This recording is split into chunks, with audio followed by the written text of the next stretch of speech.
오늘의 데일리 뉴스레터에 오신 것을 환영합니다. 1. 일본 측은 황당한 주장을 내놓았습니다. 2. 말도 안 되는 기술을 공개하자. 3. 쓰레기라던 전문가들 수백조 광맥 터지자 화들짝. 한번 진실을 알아봅시다. 얼마 전 일본이 헌법을 개정하여 한반도를 선제 공격할 수 있다. 는 충격적인 발표를 한 것은 많은 분들이 알고 있을 것입니다. 그러나 한국의 대응에 일본은 발칵 뒤집혔습니다. 한국은 일본의 한반도 침략을 절대로 용납하지 않겠다는 강한 의지를 드러내기 위해 이전에 공개하지 않았던 극비 무기를 공개했습니다.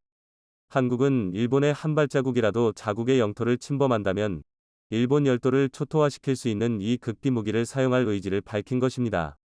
이러한 발표로 인해 한 번도 본 적이 없던 한국의 최첨단 비밀 무기에 대한 일본의 반응은 난리가 났습니다. 일본은 한국이 보유한 최첨단 비밀 무기를 보고서야 그 위력과 위협을 실감하게 되었을 것입니다. 이는 일본에게 큰 충격을 주었으며 국내외에서도 큰 주목을 받았습니다. 한국이 이러한 극비 무기를 보유하고 있다는 사실은 한반도 안보와 한국의 국방력을 강화하는 데 있어 큰 도약이라고 할 수 있습니다.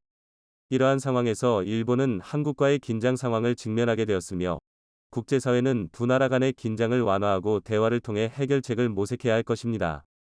이러한 사태는 지역 안보와 국제 평화를 위협하는 요소로 작용하고 있으며 각국은 점진적인 긴장 완화와 상호 이해를 통해 안정과 평화를 회복시키기 위한 노력을 계속해야 합니다.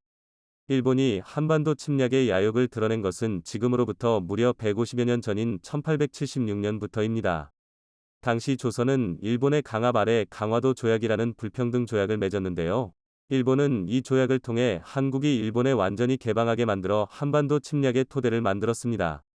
일본의 무력 시위 아래 체결된 조약은 모두 12개 조로 되어 있는데 그 내용에는 일본의 정치적 경제적 세력을 조선에 침투시키려는 의도가 반영되어 있었습니다.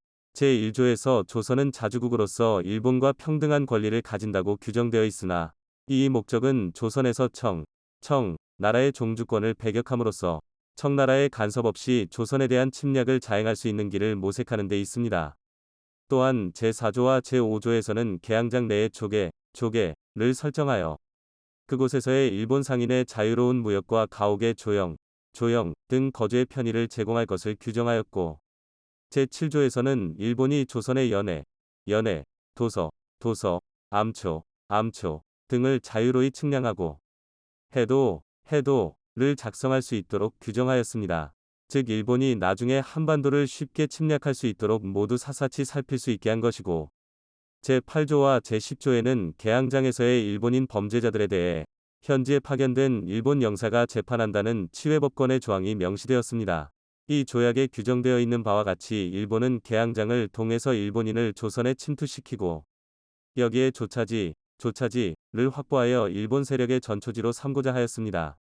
아울러 치외법권을 설정하여 일본인 상인들의 불법적이고 방자스런 행동에 대해서 조선의 사법권이 미칠 수 없도록 하였습니다.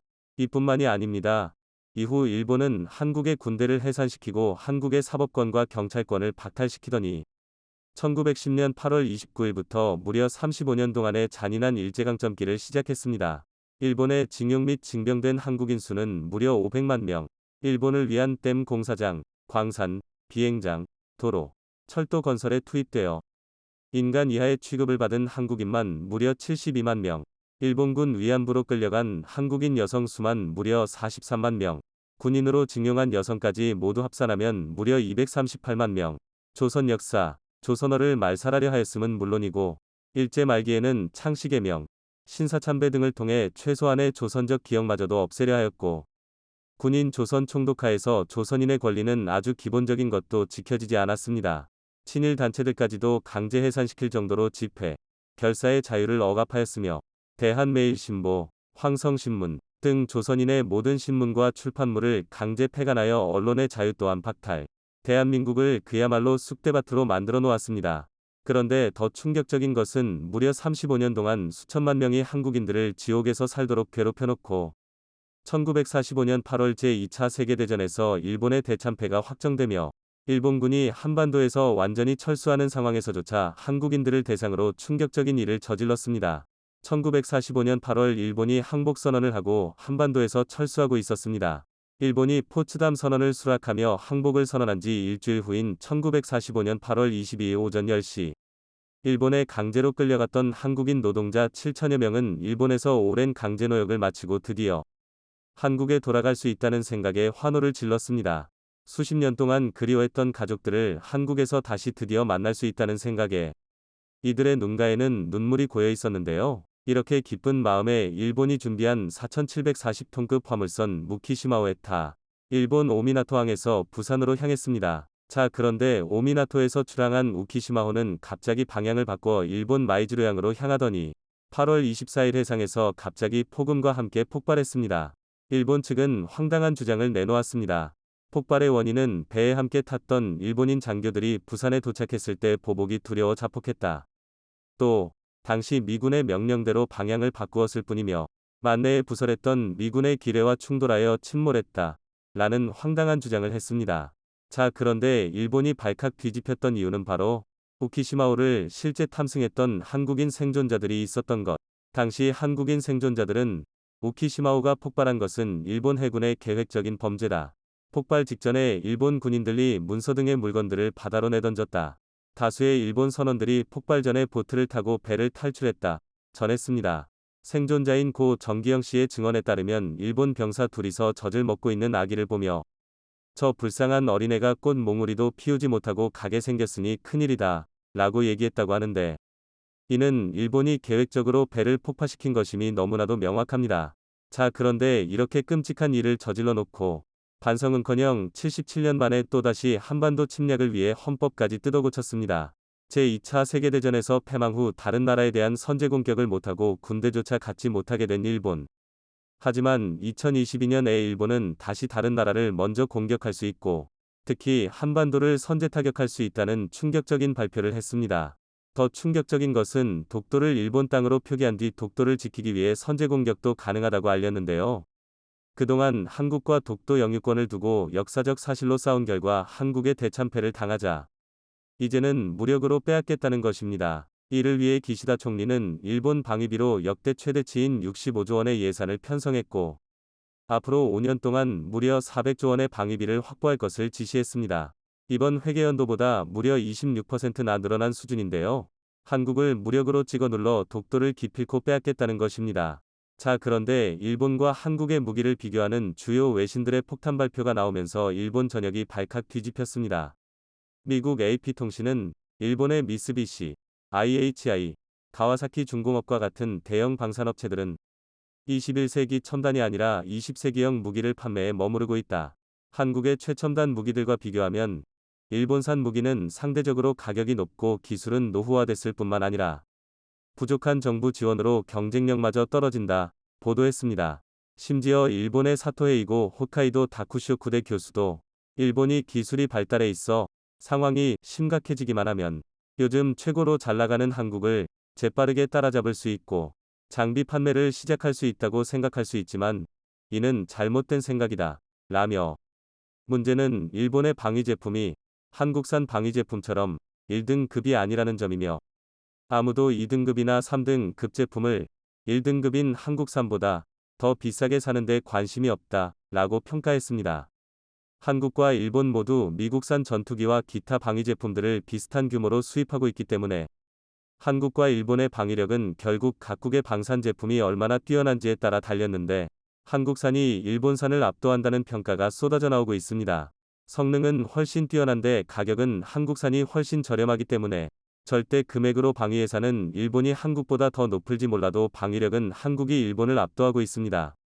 대한민국 국군 주력 전차를 공급하는 현대로템이 축적된 기술력을 바탕으로 공개한 차세대 전차, 인공지능, AI, 기반 차량 운용체계, 유무인 복합 운용 기술 등의 미래 신기술이 대거 적용됐고 무인으로 운용되는 포탑은 130mm 주포와 다목적 미사일로 무장하며 360도 상황인식 장치, 능동방호 장치, 다목적 드론 등 첨단 장비를 갖췄습니다.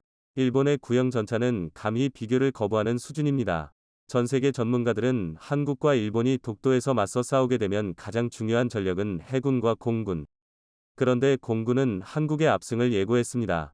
일본은 자체적으로 스텔스기를 생산할 능력이 없기 때문에 미국으로부터 F-35를 대당 1조 원씩 주고 사들이고 있는데 한국은 F-35보다 뛰어난 성능임에도 훨씬 저렴한 KF-21을 자체적으로 생산하기 시작했기 때문입니다. 전문가들은 KF-21이 현재는 4.5세대이지만 곧 개량 버전이 나와 미국의 F-35를 뛰어넘을 것이라며 KF-21 이전 세계적으로 주목을 받고 있는 이유는 바로 KF-21은 추가적으로 옵션을 계속해서 쉽게 추가할 수 있는 구조로 설계가 됐기 때문에 5세대, 심지어 6세대 스텔스기로도 업그레이드가 쉽게 가능하다고 설명했습니다. 자, 그렇다면 일본이 한국을 상대로 승리하려면 공군은 이미 패배가 확정이기 때문에 해군에서 압도적인 승리를 거두어야 하는데 8200톤급 차세대 이지스 구축함 정조대왕함을 보고는 망연자실해하고 있습니다. 신위방패라 불리는 정조대왕함은 국내에서 독자적으로 설계하고 건조한 이지스 구축함으로 진수식 이후 시험평가 기간을 거쳐 2024년 말 해군에 인도되며 이후 전력화 과정을 마치고 실전 배치될 예정인데요. 해군의 첫 8200톤급 이지스 구축함인 정조대왕함은 특히 최신 이지스 전투체계를 탑재하여 탄도미사일에 대한 탐지, 추적뿐만 아니라 요격 능력까지 보유해 전 세계 최고의 구축함으로 평가받고 있습니다. 이지스함 구축 비용은 한 대당 1조 2천억 원이 넘는데 현재 이지스함을 보유한 나라는 한국을 포함해 세계에서 6개국에 불과합니다. 그런데 한국이 이지스함 중에서도 상상을 초월하는 최첨단 무기들로 도배한 8200톤급 최첨단 정조대왕함을 공개하면서 이제 일본은 더 이상 한국 해군에 덤빌 생각조차 못하게 된 것인데요. 정조대왕함은 신위방패로 불릴 만큼 탄도미사일 요격 능력이 뛰어날 뿐 아니라 주요 전략 표적에 대한 원거리 정밀타격 능력도 세계 최고 수준입니다. 김영삼 정부 시절 우리나라는 항모 2척을 포함한 러시아 함정 256척을 도입해 주변국들 특히 일본을 긴장하게 했었는데요. 우리나라에게는 해군력 발전을 도모할 수 있는 최고의 기회였습니다. 당시 중국이 이어도를 포함해 일방적으로 방공식별구역 ADIZ를 선포함에 따라 이 지역에서 제공권을 행사하기 위한 우리의 해 공군력 증강이 절실했는데요. 실제로 공군 최신얘기 F-15K가 대구 공군기지에서 이어도 상공까지 527km를 날아가 채공할 수 있는 시간이 20분 미만이란 사실이 드러남에 따라 공중급유기와 함께 함재기를 실을 수 있는 항공모함 보유론에도 힘이 실렸습니다. 이때 한국의 한 무역회사는 소련 붕괴 직후 러시아 태평양 함대의 대형 함정들을 무더기로 도입했습니다. 항모 민스크와 노보로시스크 2척을 포함해 총 259척의 함정을 도입했는데요. 이 가운데 34척을 국내로 들여와 해체했습니다. 당시 2012년 국방백서 기준 한국 해군의 전력이 170여 척인 것을 감안하면 우리 해군 전력을 능가하는 러시아 함정들이 이 시기에 쏟아져 들어왔던 것이죠.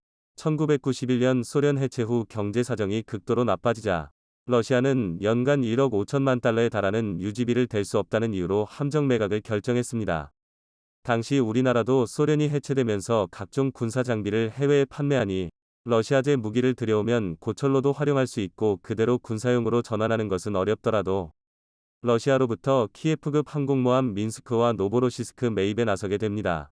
통상 배의 수명을 30년이라고 할 때 비교적 신형에 속하는 배였는데요. 해군 퇴역 장성들로 구성된 러시아 콤파스사와 항공모함 2척 구매 계약을 체결했습니다. 이 계약에는 세계 33개 업체가 참가해 치열한 매수 경쟁을 벌였다고 하는데요. 중국 역시 이 계약에 목숨을 걸었다고 합니다. 당시 영유통이 인수한 민스크호의 가격은 37억 원, 노보로시스크호는 34억 원으로 총 인수 비용이 71억 원이었다고 합니다. 항공모함 2척이 전차 1대갑에도 미치지 못하는 껌값에 팔린 것이죠. 노보로시스크호와 민스크호는 1979년과 1984년 각각 러시아 태평양 함대에 배치됐던 최신형 항모로 미국 태평양 함대의 엔터프라이즈호, 미드웨이호 등과 동해안 한미연합훈련 때 출연에 대치하곤 했습니다. 러시아는 키예프급 항공모함을 1번함 키예프를 비롯해 민스크, 노보로시스크, 고르시코프 등 4번함까지 보유하고 있었습니다.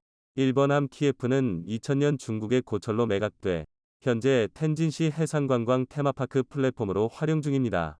2번함 민스크와 3번함 노보로시스크는 한국 영유통에 매입을 하죠. 4번함 고르시코프는 1995년까지 8년 동안 운용했는데요. 2004년 인도 해군의 항모용으로 매각됐습니다. 당시 가격은 함재기를 포함해 약 1조 5천억 원이었다고 하는데요. 인도는 2012년 이를 개조해 항공모함 비크라마다 티아로 재탄생시켜 항모 보유국이 됩니다. 러시아 정부는 중국의 해군력 증강을 우려해 중국 측의 매입 제안을 받아들이지 않았는데요. 민스크호와 노보로시스크호는 중국이 진작부터 재취역시키려 눈독을 들여오던 항공모함들입니다. 결국 러시아 항모 입찰 경쟁에서 실패한 중국은 우크라이나가 건조 중이던 바랴크호를 인수해 랴오닝호로 탄생시켰습니다. 키예프급 항공모함은 만재 배수량은 45,500톤으로 길이는 274m 비행갑하는 195m입니다. 전폭은 32.6m 승조원은 1200여 명이 탑승하는데요. 전통적인 평가판 항모나 경항모와는 달리 순양함의 좌연을 확대해 YAK-38 과헬기를 운용합니다. 무장으로는 YAK-41M 수직이착륙기 14대를 탑재하고 YAK-38 공격기 8대 KA-17 헬기 16대 등 38대를 운용합니다. 노보로시스크와 민스크는 38,000톤 급의 항모지만 항공순양함이라고 부르는데요. 미국과 영국의 전용 항모에는 없는 자체 공격력을 갖추고 있기 때문입니다.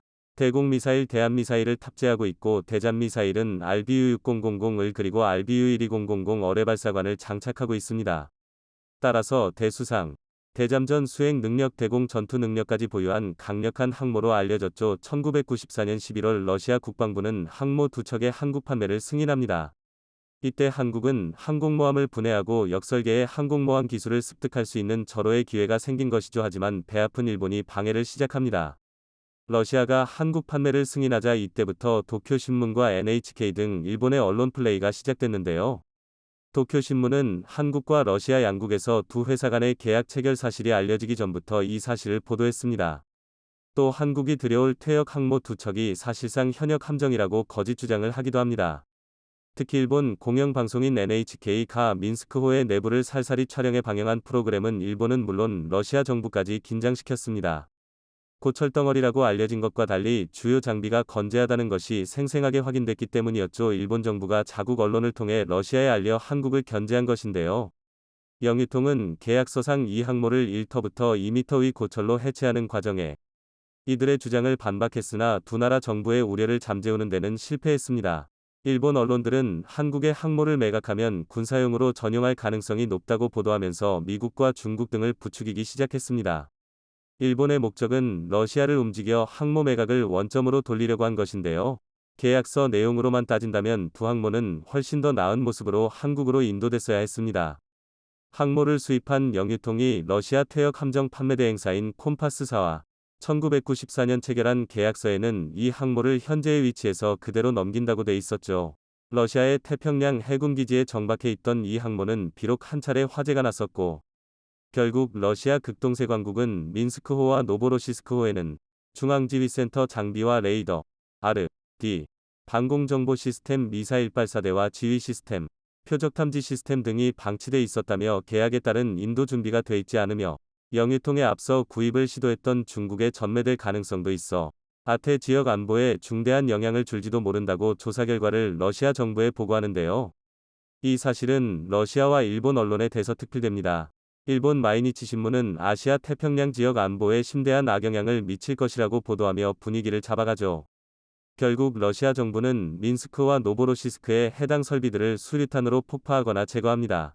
김영삼 정부와 국방부는 개인 무역회사의 거래였기 때문에 러시아의 항모 파괴를 막을 도리가 없었습니다. 그 결과 1995년 11월 우리나라에 인도된 민스크와 노보로시스크는 고철덩어리에 가까웠습니다. 첨탑의 레이더를 비롯한 통신시설 지휘 및 통제 시스템 등이 파괴됐고 활주로도 상당 부분 훼손됐던 것입니다. 러시아 측의 조사 때문에 당초 1994년 말로 결정됐던 인도 기한도 늦춰졌죠. 민스크호의 해체 작업은 1년이며 1일 해체 작업 때 동원하는 인력만도 무려 400여 명에 이르는 대규모 공사로 전체 해체 비용이 100억 원에 달해 지역 경제에도 큰 도움이 될 것이라고 관측됐습니다. 또한 영유통은 해체 과정에서 초대형 집진기로 유해물질을 빨아들여 환경피해가 거의 없도록 할 계획이었지만 환경단체들은 민스크호의 해체 과정에서 기름 유출 방사능에 따른 환경오염 가능성 등을 제기하면서 강하게 반발했습니다. 당시 포항시 양포항 이팡시 지역 주민과 환경단체들이 반발하는 바람에 이팡이 무산되기도 했습니다. 포항 주민들은 포항제철이라는 국가전략산업체를 갖고 있다는 자부심이 있는데요. 포철이 돌아가려면 고철이 있어야 하고 따라서 항모를 해체하는 데 아무런 반대가 없었습니다. 문제는 환경단체들이 끼어들어 방사능 운운하면서 민심을 부추기면서 이를 만든 거조 블라디보스토크 태평양 함대에 정박해 있던 두 항모는 제2년간만 봐도 디젤 추진 항공모함이라는 것을 알 수 있는데도 지역 주민들이 핵 추진 항공모함 아니냐며 반대를 했고, 환경단체들이 원자로를 해체하는 과정에서 방사능으로 암이 발생할 수 있다고 집요하게 선전했습니다. 항모 두 척의 도입과 처분 과정에서 한국은 항모 전투기의 기체 발진 착륙 제어, 갑판 내열 처리 등은 항모 건조의 핵심 기술과 항모의 내외부 구조 연구를 할 수 있는 절호의 기회를 얻었습니다. 이때 축적한 기술이 이번 경항모 사업에 많은 도움이 될 거라고 합니다. 일본 입장에서는 키예프급 항공모함이 설령 중국에 재판매되지 않더라도 위협적인 존재로 보였을 겁니다. 우리나라가 러시아 항모를 해체하는 과정에서 항모 관련 기술을 습득할 것을 우려했다는 분석인데요.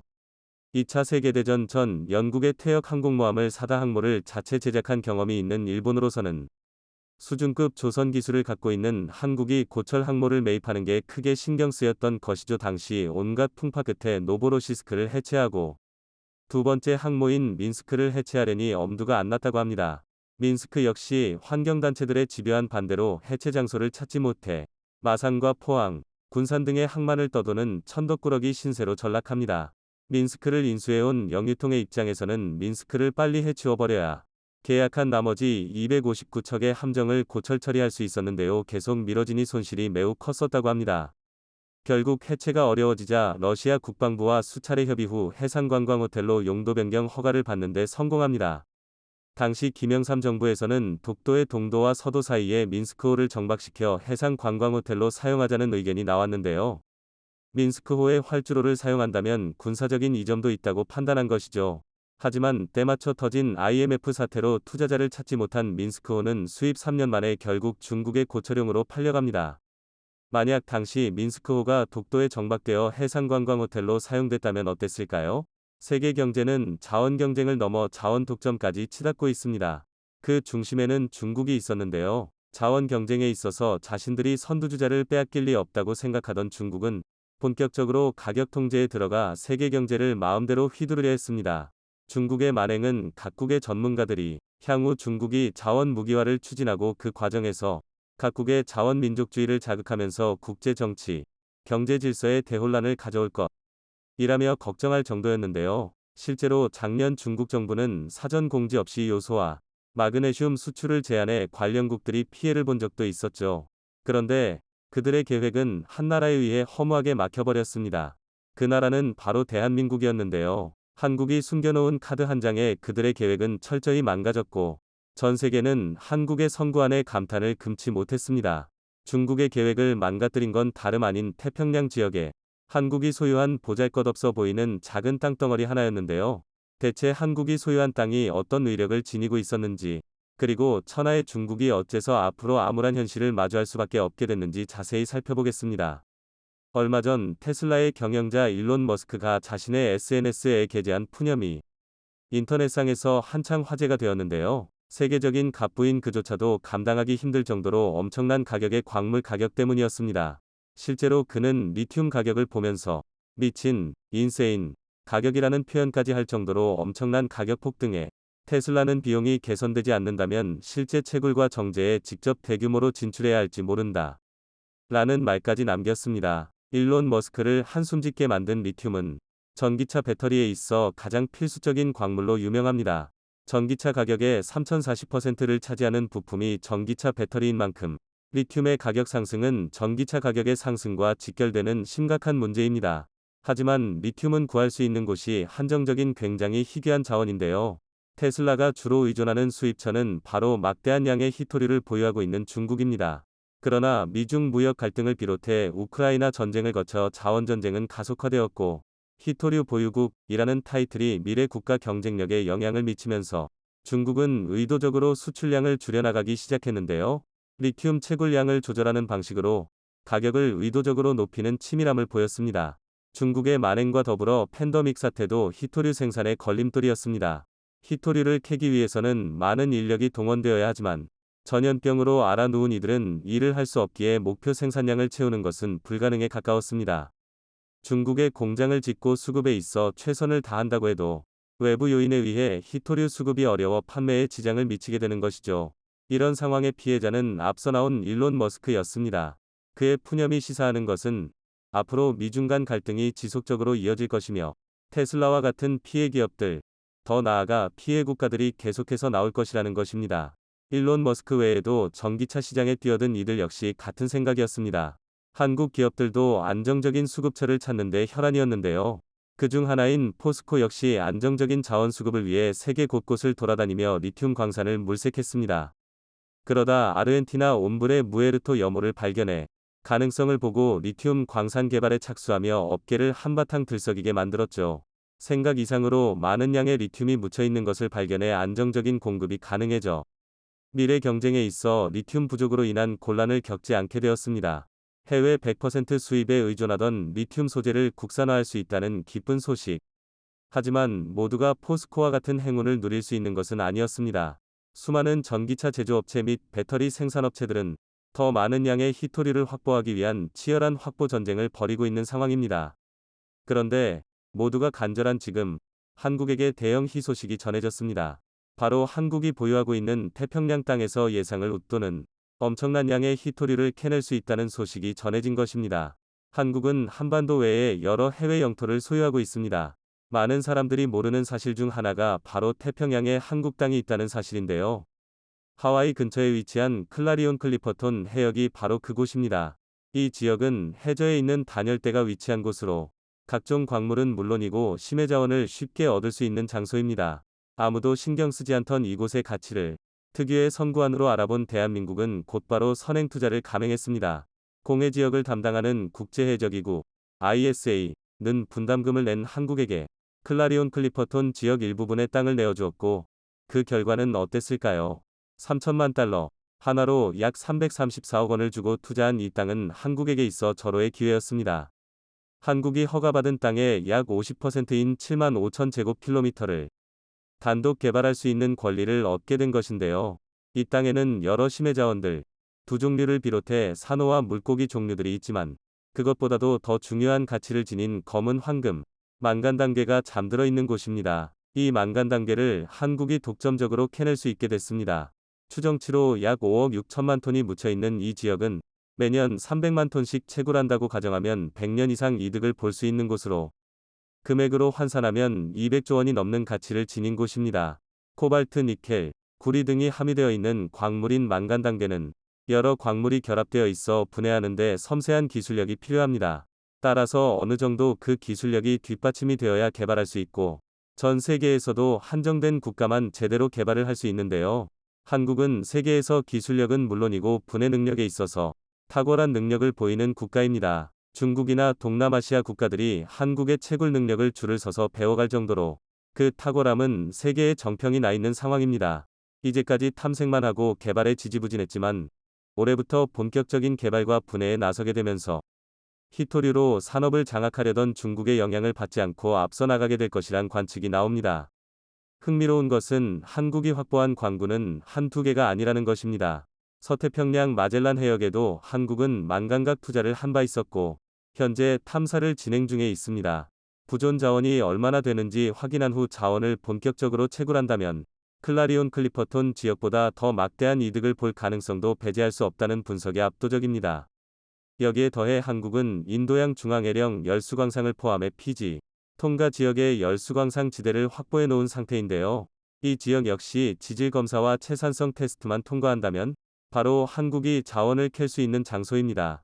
한국 정부가 미리 투자하고 영유권을 가진 태평양 해저선들 중 하나 역시 화제가 되고 있습니다. 최근 남태평양의 톤가에서 해저 화산 대폭발 사건이 발생했는데 톤가 주변에 새로운 섬들이 생겨나고 있고 작은 섬의 면적이 커지는 이변이 발생하고 있습니다. 이 때문에 세계 각국에서는 이렇게 새로 생겨나는 섬들에 대한 영유권 문제를 어떻게 처리를 해야 하는지 고민하고 있는데요. 아직까지 명확히 정해진 바는 없습니다. 현재 국제법상 외딴섬이 영토로서 인정을 받으려면 단순히 바위 같은 토양만 있는 것이 아니라 나무나 풀이 자라고 농업개발이 가능한 식생을 가지고 있어야 합니다.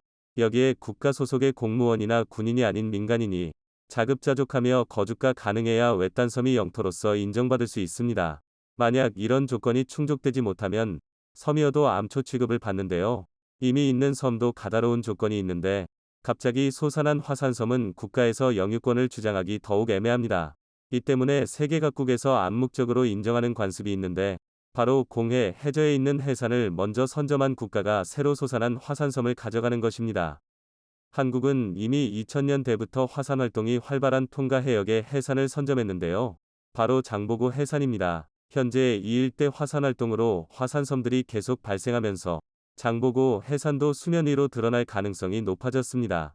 만약 장보고 해산이 떠오르면 한국 정부는 제일 먼저 영유권을 주장할 수 있고, 그렇게 되면 이 일대 화산 지역에서 나오는 자원들을 선점할 수 있으며, 더 나아가 한국령 섬으로 인정받는다면 태평양 일대의 배타적 경제 수역까지 설정할 수 있다는 관측이 나옵니다. 상황이 이렇게 되자 수많은 국가들이 한국에 러브콜을 보내는 진풍경이 펼쳐지고 있습니다. 특히 부존 자원이 많지 않은 인도네시아나 말레이시아 등 희토류 빈국들이 오히려 한국에게 도와달라며 간절히 요청하고 있는 상황입니다. 결국 중국은 자원을 이용해서 세계를 호령하려던 움직임을 멈추고 한국에게 함부로 할 수 없게 되었습니다.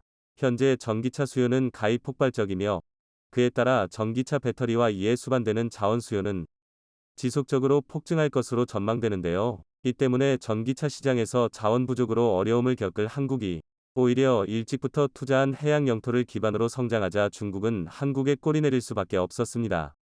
중국의 주요 희토류 광산지대는 물론이고 아프리카 주요 희토류 광산지대까지 사들이며 희토류 독점을 노리던 중국 입장에서는 경쟁자로 떠오른 한국까지 포섭하려 드는 상황이 벌어졌습니다. 하지만 예전의 한국과 달리 안정적으로 자원을 확보하게 된 한국은 중국의 요청을 받아줄 이유가 없었습니다. 미국 측도 행동을 시작했습니다. 한국과 연락을 취해 향후 경쟁에 있어 중국을 배제하고 한국의 자원 및 기술 체인과 미국 기업이 결합해 세계 시장을 선점하자고 먼저 제안하는 상황입니다. 이처럼 한국이 순식간에 세계 경제의 축이 될 국가로 급부상하고 있다는 소식이었습니다. 한국을 무시하고 마음대로 휘두르려 하는 국가는 국제사회에서도 신뢰도가 바닥인 국가뿐입니다. 수많은 사람들이 노력으로 일궈낸 지금의 대한민국의 발전을 응원합니다.